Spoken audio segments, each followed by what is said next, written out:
सीतामढ़ी से आते समय फिर सीतामढ़ी जाना पड़ेगा। तो मैं कॉलेज के काम के लिए जा रहा हूँ और ये रहा हमारा मोहल्ला, हमारा गांव। जैसे गांव की सुबह ही जान सकते हैं कितनी सुहावनी और कितनी खूबसूरत होती है।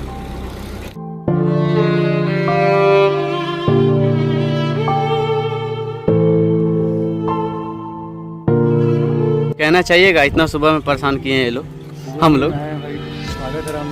अच्छा, अमृत भारत, चलिए वहाँ पे। जिंदगी में बर्बाद करने के बहुत सारे टॉपिक थे और बहुत सारे तरीके थे, लेकिन हमने चुना BSc biotechnology professor KG Govind का, सीतामढ़ी। हालांकि सिर्फ उनको बच्चों को परेशान करने आता है, रियलिटी मानिए अब समझ में आता है कि एक यूनिवर्सिटी इस कॉलेज में छात्र अध्यक्ष होना कितना ज़रूरी है।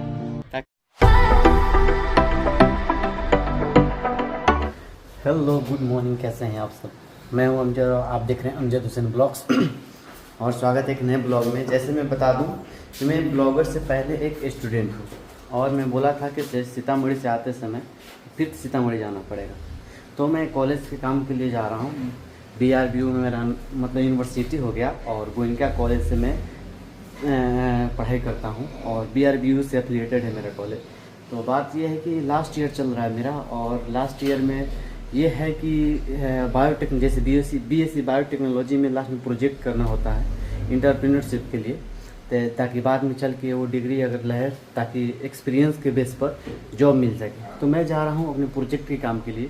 तो आप लोग ऐसे बने रहिए, सफ़र में बहुत मुश्किलें आती रहेंगी, जो आती रहेंगी आपके साथ में साझा करता रहूँगा। चलते हैं सीतामढ़ी कॉलेज और देखते हैं क्या मसला है। वैसे तो प्रोजेक्ट फ़ोन पे मिल जाना चाहिए था, लेकिन सर लोग का कहना है कि जब तक कोई आएगा नहीं तब तक हम लोग देंगे नहीं। हालांकि मैं स्टूडेंट जो भी मेरे दोस्त हैं फ्रेंड सर्कल में नहीं बोला, लेकिन वो बोले नहीं बिना आए कॉलेज होगा नहीं, इसलिए फिर से हमको कॉलेज जाना पड़ेगा। तो 6 बज चुका है और 7:34 पर है यहाँ से अमृत भारत एक्सप्रेस नरकटियागंज से रक्सौल होते हुए हमको सीतामढ़ी जाना है। लगभग 10, साढ़े 10 से 11 बजे तक वहाँ पहुँचा देगी। अभी हम लोग निकल रहे हैं बाइक से। ये हमारे बड़े भाई को देख सकते हैं, ये बहुत बहुत शुक्रिया इनका, हाय बोलिए। ये हमको छोड़ने के लिए जा रहे हैं अपनी नींद को बर्बाद करके, बहुत बहुत शुक्रिया इनका। और चलते हैं, टाइम बहुत कम है, हमको बहुत ज़्यादा ज़रूरी है, इसलिए सफ़र का आगाज़ करते हैं घर से। और अल्हम्दुलिल्लाह आप हमारे ब्लॉग के साथ सब्सक्राइब कीजिए, लाइक कीजिए। यूट्यूब पर अगर सब्सक्राइब नहीं किए हैं तो अमजद हुसैन ब्लॉग को सब्सक्राइब कीजिए और फेसबुक पे देख रहे हैं तो लाइक कीजिए, अपने फ्रेंड सर्किल में शेयर कीजिए और फेसबुक पेज को फॉलो कीजिए। हाँ, ये रहा हमारा घर प्यारा सा और भाई साहब बाइक उतार रहे हैं। बहुत सुबह का वक्त है और ये रहा हमारा मोहल्ला, हमारा गाँव। जैसे गाँव की सुबह ही जान सकते हैं कितनी सुहावनी और कितनी खूबसूरत होती है।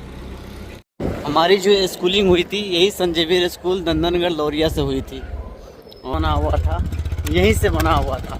और आज हम यहाँ पे इस ओहदे से उठकर आज ग्रेजुएशन कर रहे हैं। 6th क्लास से एग्ज़िट हुए थे और यहाँ तक पहुँचे और हम लोग पहुँचे नंदनगढ़ दिखाई दे रहा है। ये हमारे यहाँ का बहुत ही प्रसिद्ध बौद्ध स्तूप, लौरिया नंदनगढ़ बहुत ही प्रसिद्ध बौद्ध स्तूप है।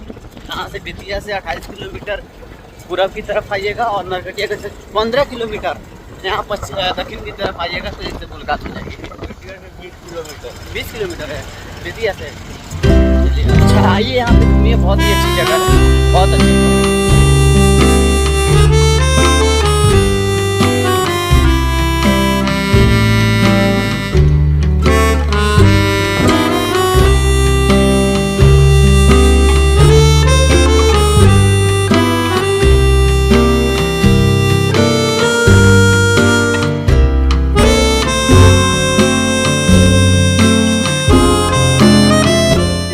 पहुंच चुके हैं हरिनगर और स्टेशन का नाम है हरिनगर लेकिन रामनगर। और हम लोग नरकटियागंज न पहुंच के हम लोग हरिनगर पहुंचे, क्योंकि जानते हैं खुशनसीब जगह जो लौरिया है ना, वहां से 3 रास्ता निकलता है सीतामढ़ी जाने के लिए या कहीं और जाने के लिए, मुजफ्फरपुर जाने के लिए। स्टेशन के लिए बोलिए ना, हाँ, वही स्टेशन के लिए। वहाँ से ऑल ओवर इंडिया कहीं जा सकते हैं, लेकिन वहाँ हमारे यहाँ से बेतिया भी नज़दीक पड़ता है, नरकटियागंज भी नज़दीक पड़ता है और रामनगर भी नज़दीक पड़ता है। तो भाई खुशनसीब तो जगह है, बहुत ही अच्छी जगह। और ये देख सकते हैं आप सब, स्टेशन पे ट्रेन आने वाली है। सफ़र में क्या होता है इसका एक्सपेक्ट हम भी नहीं कर सकते, तो आप भी देखते रहिए, अपने दिल थाम कर बैठे, सफ़र बहुत अच्छा होने वाला है इंशाल्लाह। नए मेहमान, अस्सलाम वालेकुम, खैरियत से हैं? हमको कवर मत कीजिए भाई, अभी हम अरे हटा देंगे, फिर हटा मुंह ब्लर कर देंगे। इतना भी कितना खूबसूरत नज़र आ रहे हैं हम तीन, दोनों से खूबसूरत नज़र आ रहे हैं। खूबसूरत लोगों को ब्लॉग में लेना चाहिए। तो कुछ कहना चाहिएगा? इतना सुबह में परेशान किए हैं ये लोग, हम लोग। आए हैं भाई, स्वागत है रामनगर में। अच्छा, नहीं दरअसल उठते कहाँ है इतने बजे, वो तो अरे बस पढ़ा बच्चों रहे को थे ना ट्यूशन सुबह। पढ़ाने के चक्कर में उठ गए। भाई साहब चलिए, कुछ तो अच्छी बात बोली। हम तो बस सोच रहे थे कि क्या पता फोन उठाएंगे भी कि नहीं उठाएंगे, हमको रिटर्न जाना पड़ेगा। नहीं, कौन से ट्रेन में हैं? अमृत अमृत भारत, चलिए वहाँ पे।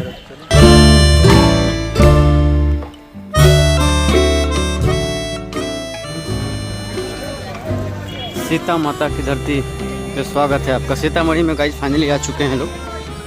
जिंदगी में बर्बाद करने के बहुत सारे टॉपिक थे और बहुत सारे तरीके थे, लेकिन हमने चुना BSc biotechnology professor KG Goenka Sitamarhi. हम लोग पहुंच चुके हैं, जो भी प्रोजेक्ट का काम है हो चुका है। अब हम लोग जा रहे हैं घर पे, और घर पे चल के दिखाते हैं क्या करना है। इसका आप कुछ देख सकते हैं, कॉलेज है, हमेशा सिलेबस इसका पीछे चलता ही रहता है, लेकिन खैर क्या ही कहें। बायोटेक्नोलॉजी डिपार्टमेंट घर पे बहुत सारे हो चुका है। एक हमारे नए मेहमान, हमारे भांजे साकिब बाबू। चलते हैं। सकते हैं, मैं आया था सीतामढ़ी कॉलेज के लिए, और यहाँ पे लगा हुआ है राष्ट्रीय art and craft cotton silk, जो भी है मेड हैंड मेड। यहाँ पे जो भी सामानें बिक रही है मेड विथ हैंड है। अगर कोई गोयनका कॉलेज आ रहा है या सीतामढ़ी आ रहा है तो आके ले सकते हैं। क्वालिटी काफ़ी एक्सपेंसिव है, अच्छा है, और रेट भी अच्छा खासा है। क्या साकिब, घूम कर कैसा लगा? अच्छा लगा कि नहीं? सामान ठीक ठाक है, मेड विथ कॉटन है, और लगता है कि देसी है अपना। सकते हैं पलंग वगैरह, अगर किसी को शादी करनी है जल्दी में तो बना बनाया पलंग मिल सकता है आप लोग को। आइए और घूमिए फिरिए, ले जाइए। मेरी प्यारी भांजी के लिए बुखार लगा हुआ, अपने ख्याल रखना, ठीक है? मामा को बाय बोल दो। पापा ख्याल रखना, ठीक है? बाय, चलते हैं, ठीक है? आएंगे जब। गाइस फाइनली पहुंच चुके हैं हम पुपरी सीतामढ़ी, और ये देख सकते हैं नज़ारा आप सब। ये रहा पुपरी का नज़ारा कुछ, ये रहा ओवरब्रिज, ये रहा चीनी मिल। बता दें आपको, सफ़र बहुत ही आसान रहा। कॉलेज में कुछ नहीं, बकचोदी के अलावा कुछ नहीं हुआ। हालांकि वो फ़ोन पे एक बात हो सकता था, प्रोजेक्ट आ सकता था, लेकिन बिहार के मास्टरों को परेशान करने आता है। हालांकि उनको कुछ नहीं आता, और मैं बात भी किया था, लेकिन उनको क्या है, वो नंबर तुरंत ही मतलब ब्लॉक कर दिया, अननोन नंबर देके और ब्लॉक कर दिया। और सिर्फ मैं गया तो प्रोजेक्ट मालूम चला कि जो मन करे सो कर सकते हैं। और ये बात उनको फ़ोन पे भी बतानी चाहिए थी। मैं बच्चों से भी बोला था बताने के लिए, कोई बताया नहीं। बताया क्यों नहीं, मतलब इतना दहशत फैला देते कि नहीं जो आएगा वही मिलेगा। आज गए तो क्या कह रहे हैं कि नहीं ऐसे नहीं से होगा। हालांकि सिर्फ उनको बच्चों को परेशान करने आता है। रियलिटी मानिए, अब समझ में आता है कि एक यूनिवर्सिटी इस कॉलेज में छात्र अध्यक्ष होना कितना ज़रूरी है, ताकि हम बच्चों के लिए, चाहे और भी कुछ छोटे बच्चों के लिए जो मतलब नहीं समझ पा रहे हैं या उनके हक़ को दबाया जा रहा है, उनको मतलब सही ढंग से कुछ उनकी आवाज़ें उठा पाए। मैं तो लाइब्रेरी में भी गया था, लाइब्रेरियन मैन क्या बोल रही हैं कि नहीं, बायोटेक्नोलॉजी डिपार्टमेंट को मतलब लाइब्रेरी अलाउ नहीं है। समझिए, पढ़ने तक को रोक लगाया जा रहा है। इतना मतलब डिफ्रेंशिएट हो रहा है स्टूडेंट और मतलब पढ़ाई के बीच में। जो इंसान पढ़ना चाहता है, जैसे बोला था 2 घंटे के लिए मुझे दे दिया जाए टाइम, मैं पढ़ूंगा फिर चला जाऊंगा। बोली नहीं, बीएससी बायोटेक्नोलॉजी जो डिपार्टमेंट है उनको, उन बच्चों को लाइब्रेरी में आने की इजाज़त नहीं है। अब समझिए, जो बच्चा पढ़ना चाहता है उनको पढ़ने नहीं दिया जा रहा। खैर, मिलते हैं नए ब्लॉग में।